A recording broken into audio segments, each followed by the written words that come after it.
ተመልካቾቻችን ከረፍት ተመልሰናል። ያቋረጥነውን ታሪክ እንቀጥላለን። እየተከታተላችሁ የምትገኙት የሲኤምኤን ቴሌቪዥን ሕያው ምስክር ሳምንታዊ ቴሌቪዥን ዝግጅታችን ነው። በተስፋ ብሮድካስቲንግ ኔትወርክ በሳተላይት በአፍሪካ አካባቢ የምትከታተሉን ሁሉ እንደዚሁም ደግሞ በዩቲዩብ አድራሻ የምትከታተሉን አስተያየቶቻችሁን ጻፉልን። በደንብ እንግዲህ ከዚህ ቀጥሎም ለምናቀርበው ፕሮግራም ግብአት ይሆናል። አሁን ወደ አቋረጥኩት መልሳለሁ። ታክሲ ውስጥ እየሄድሽ እንግዲህ ጥያቄ ተፈጠረ። ምክንያቱም እኛ ነቢያት ነን፣ ለብዙ ሰዎች መፍትሄ እንሆናለን።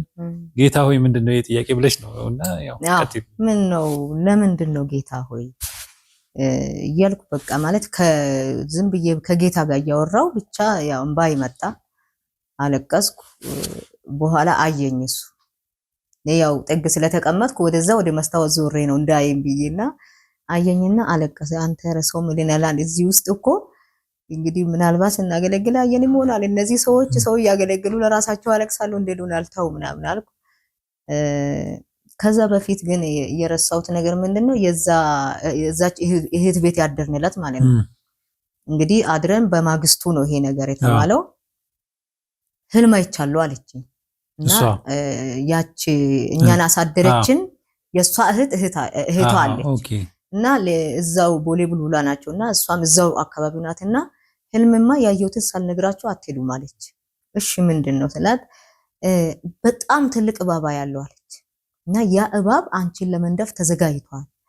ከዛ በኋላ ግን እንዴ እባብ ቡርቴ ልነድፋት ነው እንዴ ብዬ ስል ሁለት ጎረምሶች ግን መጥቶ አለች ያንን እባብ ጭንቅላቱ ሲቆርጡት አየው አለች እና እባቡ ጭንቅላቱ ተቆርጧል አለችኛ። አሜን ብዬ ያው ጸልየን ነው እንግዲህ ከዛ በኋላ በማግስቱ ነው የተባለው ማለት ነው። ያ ከዛ ግን ያ ቃል አለ። እነሱ ደግሞ ያወሩት ነገር በጣም አወረደኝ። እኔ ራሴ ያወሩት ነገር እና በቃ እንደውም ባልመጣው ሁሉ አልኩት። ምን ነው እዚያ ሐኪም ቤት ባልመጣው ሁሉ ነው ያልኩት እና እኔ ከዛ እንዴት ልውጣ ነው የምለው። እዛ ደግሞ እየተጨማመረ የሚመጣ ነገር አለና ከዛ በኋላ ያው ሁለታችንም እንግዲህ አለቀሰን። ስንገባ ደግሞ ልጆች አሉ። እህቴም ቁጭ ብላ ነበረ ቤት ውስጥ። ከዛ እንትን ነበረ ይሄ ሲቲ ስካን የተነሳውበት መርፌ መድኃኒት ይገባ ይለ በዚህ ጋርና ያም አልተነቀለም ነበር። እሱን ነቃቅዬ ምናምን ገባን። ከዛ ልክ ሲገባ ግን በቃ የሆነ ውስጤ ጥንካሬ ገባ። ለማንኛውም አልኩና ማታ እኮ 1 ሰዓት ሆኗል ስንገባ። ከዛ ውሃ እየገባውና ታጠብኩ ምናል ራሴን አዘጋጀው። ከዛ ግን ምን አልኩ ለጌታ እኔ በፍጹም ፍራሴን ማልሆንም አልቆራረጥም። ከፈለክ እንዲሁ ጉዳለኝ ከፈለክ አድነኝ። ከዛ ደግሞ ያው ሊጠይቁኝ የሚመጡ ወገኖች አሉ፣ ይጸልያሉ። እና አንድ ወንድም ደግሞ አለ አብዲ ይባላል። እሱ ደግሞ ገና ከውጭ ሲመጣ መዝሙር ኦሮምኛ ነው ግን መዝሙሩ እኔም በደንብ አልገባኝም። ግን ምንድነው ሲተረጉምልኝ ገና ራስሽን በዘይት ቀብቶ ገና በሌላ ክብር ታገለግኛለሽ እያለሽ ነው ጌታ ብሎ መልእክት። እኔ እኮ ያው የለሁም። ከዛ አሜን አልኩ። የኔም ውስጥ እንደዛው ነው የሚለው። ከዛ በኋላ ያው በማግስቱ ተነሳን። 11 ሰዓት ተነስተን ወጣን።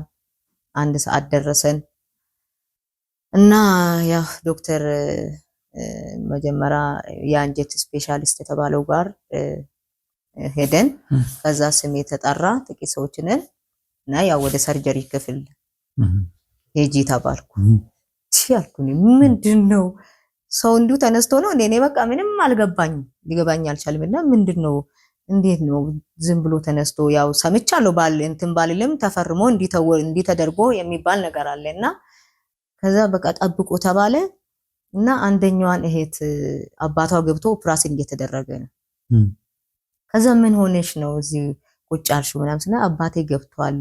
ከ6 ወር በፊት አባቴ ጉበት ላይ እብጠት አለ፣ ምናልባት በመድኃኒት ይመለሳል ተብሎ 6 ወር መድኃኒት ተሰጠው። አሁን ግን አይ ይሄ ነገር አልሆነም ተብሎ እንደገና ኦፕራሲዮን ሊሆን ገባ ነው እንዴ ያልኩና ከዛ እዛ ጋር በፍጹም ብሉኝም እንትን አላደርግም አልኩ። ከዛ ግን ያው ናሙና ለመውሰድ ነው የዛን ቀን ማለት ነው። እና ናሙናው ራሱ ቀላል አይደለም። በኋላ ያው ተራዬ ደረሰ፣ ተጠራው፣ ገባው፣ ያው ተኛሉኝ እና እንግዲህ 2 ቦታ ነው መርፌው ቀላል እንዳይመስል ያው ናሙና የሚወስዱበት መርፌ በጣም ትልቅ ነው። እዛ ላይ ማደንዘዣ የለም ዝም ብሎ ነው የሚወጉ። አንዱ እዚህ ጋር ነው፣ አንዱ እዚህ ጎኔ ላይ ነው። ያው የአንጀት እዚህ ጋር ነው፣ ይሄ ደግሞ የጉበት ይመስለኛል። እና ናሙናው ተወሰደ። በቃ ታይቶ እንግዲህ ኦፕራሽን ትሆኛለሽ ተባልኩ። ከዛ እኔ ግን ያው ለማንም ለሱም አልነገርኩም፣ ግን እንደማልሆን ለራሴ እዛ ጋር ወስኜ ነው እንግዲህ የመጣሁት። በኋላ ላይ ውጤቱ ከ5 ቀን በኋላ ነው እንግዲህ ውጤት ከ5 ቀን በኋላ ስለሆነ እስከዛን ቀን ድረስ ያው እንጸልያለን።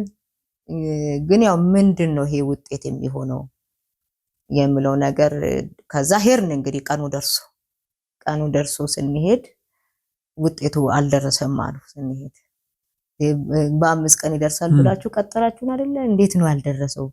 አይ በቃ በተደጋጋሚ ሄደናል፣ አልደረሰም። አይ ጸሎት ረስተሽ ነው። ጸሎት ተጸልዮ ነበረ። ነገርና አንተ ጸሎት ተጸልዮ ነበር። ወገኖች መጥተው ይጸልዩ ነበረና ተጸልዮ ነበረ። እግዚአብሔር ድምጽ ያመጣ ነበረ።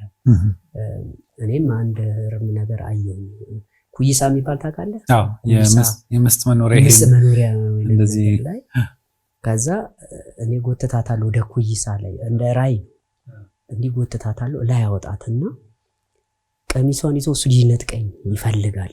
ወደዛ ጋር ሊነጥቀኝ እኔ ያወጣለሁኝና ዘይትም ይዣለሁኝና ከዛ አለች ትልቋም ልጅም አለች የኛ ልጅና እሷን ከዛ በኋላ ይሄን እላታለሁ ለሷ ለልጅቷ ለትልቋ ልክ ኩይሳው ላይ ይዤ ወጥቼ ልክ ያን በጭቆ ከተነሳ በኋላ ወጣችና ቆመች። ከዛ እኔ እሷን ረሳኋትና አስፋው የዘመረው እጠብቅሃለሁ በደስታ ዛሬም ክበርልኝ እኔ ጌታ የሚለው መዝሙር እዘምራለሁ እኔ ዝም ብዬና አረጋገጥኩ እዚህ ጋር በቃ አይ በቃ አሁን ምንም ነገር የለም አልኳት። ለልጄ ነው ማለት እና ይሄንን ነገርና እነኛ ሰዎች ደግሞ መጣው ኃይለኛ ጸሎት ጸልዩ ነው ሄዱት። የብረት ጸሎቶች አሉና ጸልዩ ሄዱ። በቃ አረጋገጥኩኝ እንትን እንደምትድን እኔ አረጋገጥኩኝ። ከዛ ቀጥይ እሷም አይታለች የሷም እልሟን እኔም ማለት ያው ሮብ አልቅሻለሁ ብያለሁ። ሐሙስ ነው ቀጠሮ።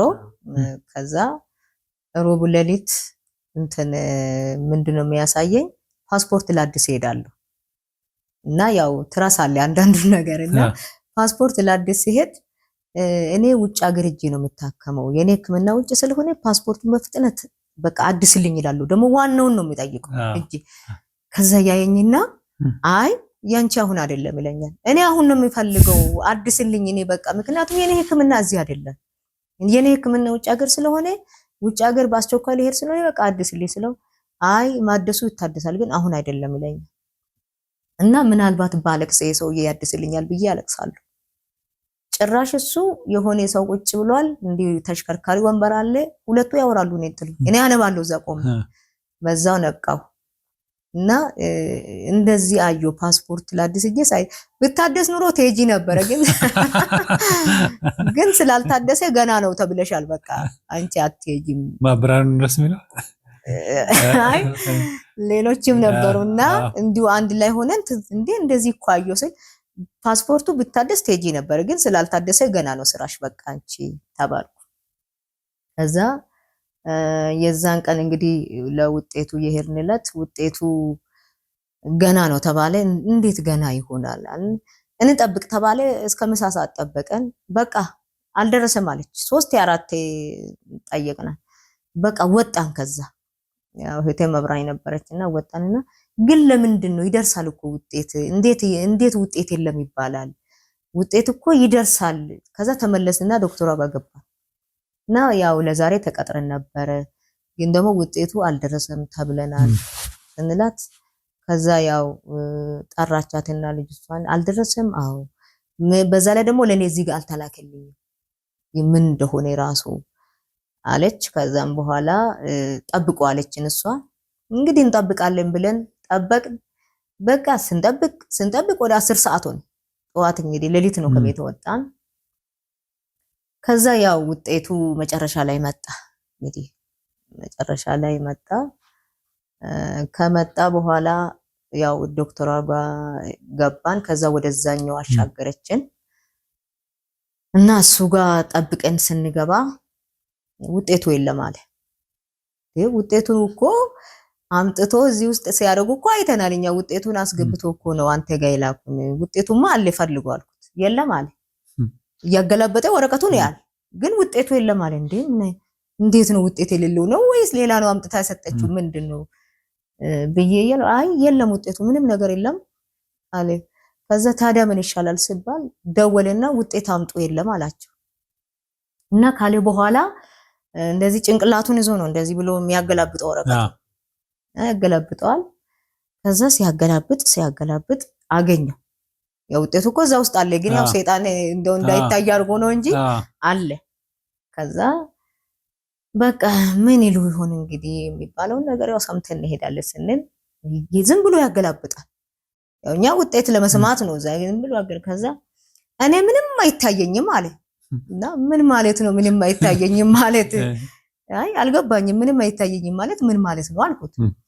ከዛ እኔ ምንም አይታየኝም አለ እኮ እንግዲህ አብራራልና ምንም አይታየኝም ማለት እኔም አልገባኝም ስለው ከካንሰር ነፃ ነሽ አለኝ። እና ከካንሰር ነፃ ነሽ አለኝ። ከዛ በኋላ የጉበትና የአንጀት ካንሰር ነበር ነገሩ ማለት ነው። እሺ ኩላሊቴስ አልኩት። እንግዲህ ኩላሊትሽም ደክሟል ተብያለሁ። ኩላሊቴስ ነፃ ነሽ። እሺ የሐሞት ጠጠሩስ ነፃ ነሽ። ስኳሩስ ነፃ ነሽ። እና ክብር ለኢየሱስ እና ምንም ነገር የለም አልኩት።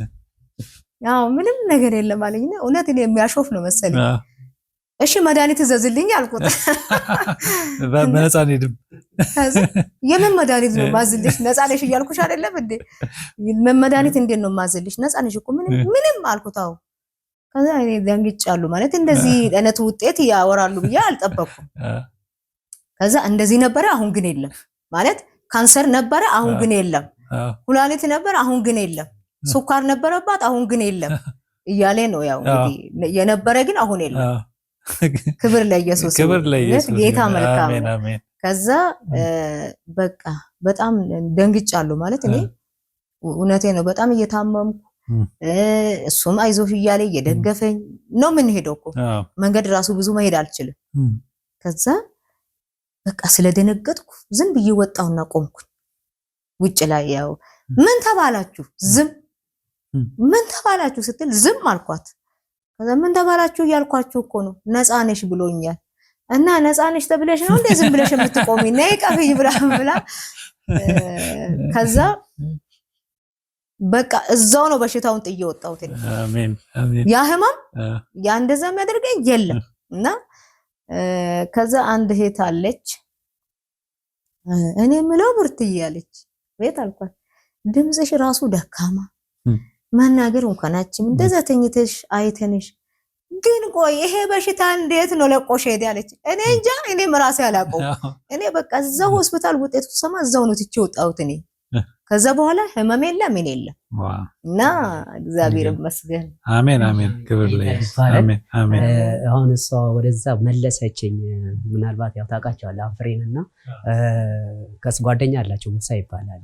እና ሁለት ነገሮች ናቸው ወደ ኋላ የመለሰኝና አንድ ጊዜ ወንጌል በገጠር አገልግሎት ሄዳለሁና ቀጠና 2 ነው ስማቸውን አላስታውስም። እነሱ ግን ምናልባት ቴሌቪዥን ሳይው ያስታውሳሉ ብዬ የወንጌል በገጠር እኛ ከድሬዳዋ መተን የምናገለግለው እያገለገልን እያለ አንድ እጭን ሰውዬ አገልግል ስበክ ነው የተባልኩት። እና ግን አለ ብሩን መልስ በለው ይለኝ ጌታ ሆይ አልኩኝ። ዱላ ብዙ ጊዜ ስለምንጠግብ በር እናስተካክላለን ለመሮጥ ለመውጣት።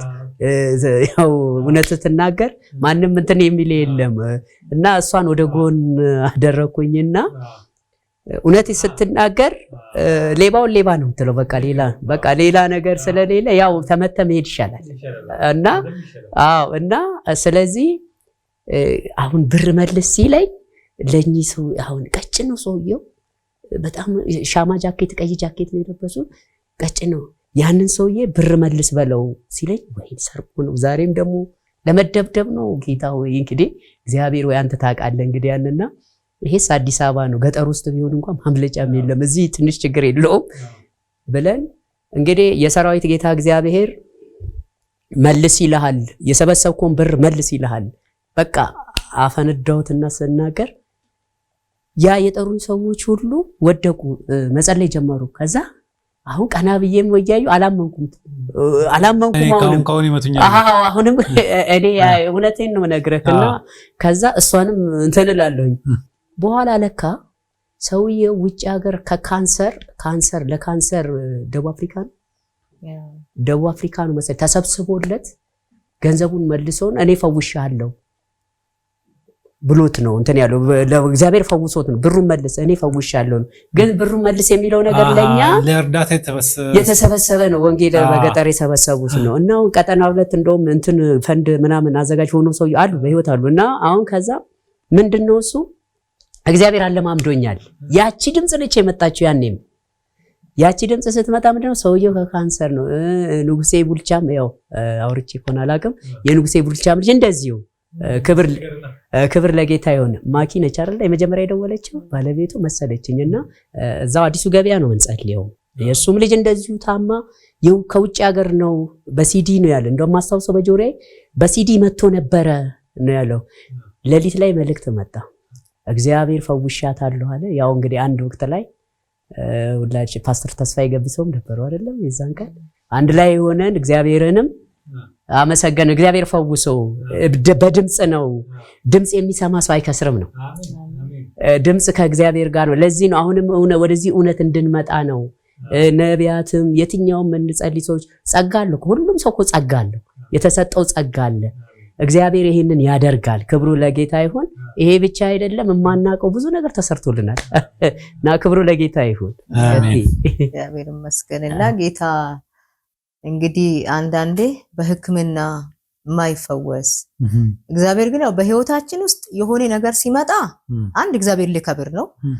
ሁለት ደግሞ እኛም የበለጠ የእግዚአብሔርን ትልቅነት ሁሌ እየተረዳን እንድንሄድ እኔ በዚህ ውስጥ የእግዚአብሔርን ትልቅነት አይቻለሁ። እንደገና ደግሞ እግዚአብሔር ልክ ያንን ፈውስ ከተፈወስኩ በኋላ ጎረቤቶች እዛ ስለወልታሉ እንኳን አልሰሙ ህመሜን ስንወጣ በቃ ዝም ብለን ስቀን እንወጣለን ስቀን እንገባለን አልሰሙምና ከዛ መጡ ሲሰሙ እንዴት ነው የምትደብቁን እናንተ ግን ያው አህዛቦች ናቸው ግን በጣም ነው የሚወዱን። ከዛ በኋላ ወገኖች እግዚአብሔር ባርካቸው በቃ ይሄማ እግዚአብሔር መመስገን አለበት ይሄን ሁሉ ሰርቶ የምስጋና ጊዜ አሉ። ከዛ ተዘጋጀና እነሱን ነው ጠራውት እነዛ ጎረቤቶቻችንን እና ኑና የእግዚአብሔርን ማዳን እዩ እግዚአብሔር ያደረገልኝን እግዚአብሔር የሰራልኝ እንዳትቀሩ ብዬ ጠራቸው። መጡ እግዚአብሔር ይባርካቸው መጡ። እግዚአብሔር ያደረገው ሰሙ ተገረሙ። እውነት በቃ እኔም እኮ ያው እንደዚህ ብያለሁና እንደውም ይሄው ሱካር እንደዚህ ያው የኔም ባል አንዶንዶም የኔም ባል ሱካር ህመምተኛ ነው ግን ይሄው አንቺን ፈውሶሻል እግዚአብሔር። ስለዚህ እግዚአብሔር ይፈውሳል መድኃኒት ያው እየወሰደ ነው። እኔ እንኳን እግዚአብሔር ይመስገን እንግዲህ ያው አለ ከመድኃኒት አድኖኛል ጌታ። አሁን ግን ያው ከሁሉ ነፃ ነኝ። ስለዚህ እግዚአብሔር ነፃ እንደሚያወጣ እግዚአብሔር ተስፋ እንደሆነ እግዚአብሔር ከዚህ ሁሉ በሽታ የሚያድን እግዚአብሔር ብቻ እንደሆነ ተረድቶ አይቶ እንግዲህ የኛን አምላክ ራሱ እውነት ነው እንደ እግዚአብሔርነቱ አክብሮታል። ስለዚህ እግዚአብሔርን በጣም አመሰግነዋለሁ። እንደ እግዚአብሔር ያለ ማንም የለም። ምናልባት በእንደዚህ ጥነት ህመም ውስጥ በእንደዚህ ስቃይ ውስጥ በእንደዚህ ችግር ውስጥ ያሉ እግዚአብሔር ፈዋሽ አምላክ ነው። አንደኛ እግዚአብሔር እምነት ይፈልጋል ከኛ ህይወታችን ሲፈተን የሆነ ነገር ውስጥ ስናሳልፍ እምነት ይፈልጋል እግዚአብሔር እንድናምነው እንድንጠጋው ተስፋ እንድናደርገው ይፈልጋል። ደግሞ እግዚአብሔር በእኛ ህይወት የጀመረው ካልጨረሰ አንሞትም። ትልቁ ነገር እኔ የተረዳሁት ያንን ነው። እኔ ገና ብዙ ስራ አለኝ ስራዬ ስላላለቀ ነው ያው በህይወቴ ውስጥ ብዙ ነገር ሲያልፍ ሁሉ የእግዚአብሔርን ትልቅነት እንድናይ እንጂ ስራችን ሳንጨርስ ማናችንም አንሞትም። እግዚአብሔር በእኛ ያሰበው በእኛ ያቀደው ነገር አልቆ ነው ህይወታችን። ግን አንዳንዴ ምን አለ ሰው መስመር ስቶ በራሱ መንገድ ውስጥ ከእግዚአብሔር ሐሳብ ውጪ ከተጓዘ ግን ያው እግዚአብሔር ኃላፊነቱን አይወስድም ለዛ ነገርና ጌታ ስሙ ይባረክ። እግዚአብሔር በእኛ ቤት ውስጥ ይሄንን ትልቅ ነገር የሚያስገርም ነገር ሰርቷል እና እግዚአብሔርን እጅግ አድርገን እናመሰግነዋለን። እንደ እግዚአብሔር ያለ ማንም የለም። አሜን። በዚሁ በቴሌቪዥን ለሚመለከተው ማታ ይደውላችሁ የነበራችሁ በካንሰርም በተለያየ ነገር ሲደውሉ ነበረ። ኢየሱስ ይችላል፣ ጌታ ይፈውሳል። እናንተ እመኑ፣ እግዚአብሔር ይህንን ያደርጋል። የሚሰራ አምላክ ስለሆነ ነው። ክብሩ ለጌታ ይሁን። ጌታ ድንቅ ነው። አሜን። እንግዲህ እዚያው መጨረሻ ትንሽ ደቂቃ ስላለን አሁን እሱ ላይ እንድትናገሩ ፈልገው በአሁን ያነሳሽው ነገር ለምሳሌ አንዳንዶች በራሳቸው መንገድ ይሄዳሉ እና ብዙ ዋጋ ይከፍላሉ። እግዚአብሔር አሁን ለአንቺ ለምሳሌ ታመምሽ፣ እግዚአብሔርን ጠበቅ፣ እግዚአብሔር ፈወሰሽ።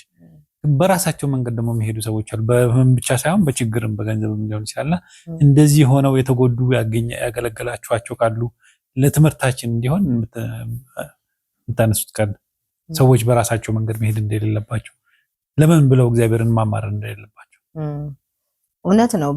ብዙ ሰው ምንድነው እግዚአብሔር ከተናገረ ሰው አይደለም። እግዚአብሔር ቃሉን ያከብራል፣ ለቃሉ ታማኝ ነው።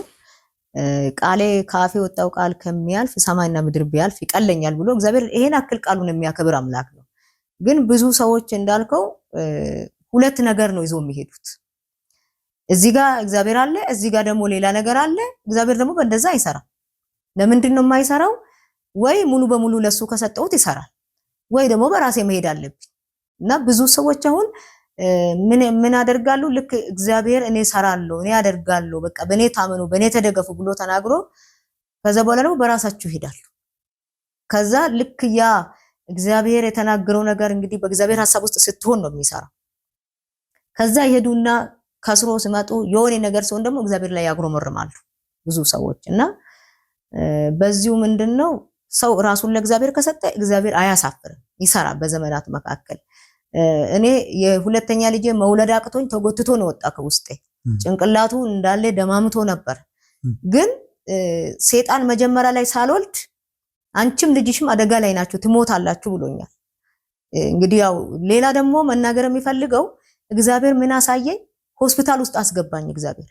ከዛ ሆስፒታል ውስጥ ነጭ ጋውን ለብሶ ሰው መርፌ እየወጉ የሚገሉ ሰዎችን አሳየኝ እና መናፍስት እንደሚሰራ ከዛ በቃ አጋንንት እንደሚሰራ እዛ ጋር አሁን እኮ ሐኪሞቹ ወዶ አይደለም መሳራው ላይ ያሳያል፣ የሆነ ነገር ላይ ያሳያል ሰይጣን። ስለዚህ ሰዎች እግዚአብሔርን ተስፋ ማድረግ እንዳለባቸው እኔ ምን አልኩኝ? እኔም ልጄም አንሞትም በህይወት እንኖራለን። እንግዲህ የዛሬ 16 ዓመት ነው እና እንደዛ እያወጀ መጨረሻ ላይ ደግሞ መውለድ አቅቶኝ በቃ ከባድ ሁኔታ ውስጥ እኔ መውለድ አቅቶኝ ልጁ ተጎትቶ ነው የወጣ ከውስጤ። እንደዛም ሆኖ ግን በብረት ስለሆነ የወጣው ያ የገባው ብረት ይሄ ጭንቅላቱን ያው ጠርምሶት ነበርና እግዚአብሔር ግን መልካም ስለሆነ አሁን በቃ በጣም የሚጸልይ የእግዚአብሔር ሰራዊት ነው። ጌታ ይባረክ። ትሞታለህ የተባለው አሁን 16ኛ ዓመት ይዟል። አሁን ጥር ላይ 16 ዓመቱን ይዟል እና ሰይጣን ያወራል፣ ከሰማ ነው ያውጃል፣ ያወራል። ግን እግዚአብሔርን ተስፋ ያደረገ ሰው መቼም ሲያፍር እኔ አላየሁም በዘመኔ። እና እኔ በዚሁም ያው በዓለም ዙሪያ የሚያዩ ሰዎች እግዚአብሔርን ተስፋ እንዲያደርጉ አንዳንዴ እውነት ነው በሕክምና ተስፋ የሚያስቆርጥ ነገር ሊሰሙ ይችላሉ። አንዳንድ ጊዜ ደግሞ ከባድ ሁኔታ ውስጥ ሊገቡ ይችላሉ። ገንዘብ አያድንም፣ ሰው አያድንም፣ የትኛውም ነገር ዘመድም አያድንም። የሚያድን ግን ኢየሱስ ክርስቶስ ብቻ ነው። የነፍስም የስጋም ፈውስ የሚሰጥ እሱ ብቻ ነው። ምክንያቱም ኢየሱስ ክርስቶስ በዚህ ምድር በነበረበት ሰዓት ለሰዎች እኮ የነፍስም የስጋም ፈውስ ነበር የሚሰጣቸው። ደግሞ ምን እያለ ነው? ደግመ ኃጢአት እንዳሰራ ከዚህ ባሰ እንዳይሆንብህ የከፋ ነገር እንዳይመጣብህ እያለ ዮሐንስ ወንጌል 5 ላይ ያለውን ሰውዬ አልጋን ተሸክመ ሄድ ስለው ያ ሰው ነው ያዳነኝ። ማን ነው ያዳነ? በሰንበት ቀን ማን ነው ያዳነስ? ያ ሰው አለ። እሱም አያውቀው። ግን ኢየሱስ ክርስቶስ ዳግመኛ ቤተ መቅደስ ሲያገኘው ከዚህ የከፋ ነገር እንዳይመጣብህ ደግመ ኃጢአት እንዳሰራ ነው። እና ሰዎች ብዙ ጊዜ የተደረገላቸውን ደግሞ ይረሳል። ሰው ረስቶ ትናንትን የረዳው ትናንት ያገዘው ሰው ረሳና ሌላ ነገር ይሰራል። በዚህ ስለ አንድ ሰው ልንገር። ድሬዳዋ ላይ ያለን በጣም ጥሩ ነጋዴ ነበረ። በጣም ጥሩ ስራ ይሰራል፣ ጥሩ ነገር አለው። ከዛ በኋላ ታመመ፣ ወደቀ፣ ተኛ። ጓደኞቹ ራቁት፣ ምስቱ ተወችው። አንድ ቤት ውስጥ ብቻውን ተጥሎ ነው አገኘነው እኛ። እና ሰው አይመስልም። እና እግዚአብሔር በጣም ከከባድ በሽታ ነው እሱን ያዳነው። ይሞታል ተብሎ ነው ሲጠበቅ ነበር። እና እግዚአብሔር የተናገረው ነገር ትዝ ይለኝ በጣም ረጅም ጊዜ፣ ይሄ ወደ 15 ዓመት ይሆናል ይሄ መልእክት። እንደውም ሁለተኛ ልጅ አልተወለደም፣ ይበልጣል ሁሉ።